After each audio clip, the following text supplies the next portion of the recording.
Kapidongski TV. Andan din po si Kapidongski. Kaya taga ano si Kapidongski, padada yan eh. Nabudunsor, Kapidongski. Tiagia Edo nagsalita sa paraan ng kanyang panliligaw kay BB Girl. BB Girl kinilig sa sinabi ni Tiagia Edo.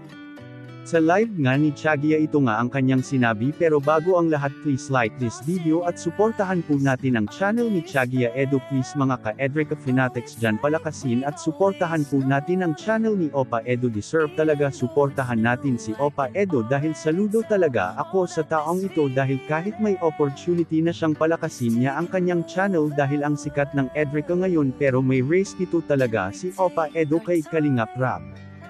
At ito na nga mga idol sa live ni Tiagia Edo last 4 days ago, dito nga may fans na nag-comment na bakit hindi pa sinagot si Opa Edo ni BB Girl Erica. Sinagot nga ni Opa Edo na ayaw niyang pilitin na sagutin siya ni BB Girl, gusto niya raw ay slowly but surely. Ano yung JCP? Hindi ko po alam. Baka Erika, sagutin mo na. Wala po tayong pilitan dito guys. Wala tayong magagawa.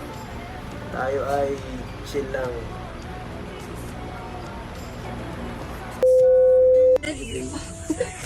Boyfriend kita eh.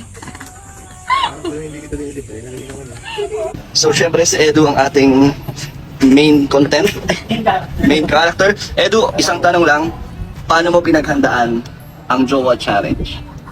Hindi ko alam ng Jowa Challenge. So, di mo na paghandaan. So, paano, yung mga pinakita mo sa vlog ni Kalingap Rap, ano yun, natural mo lang?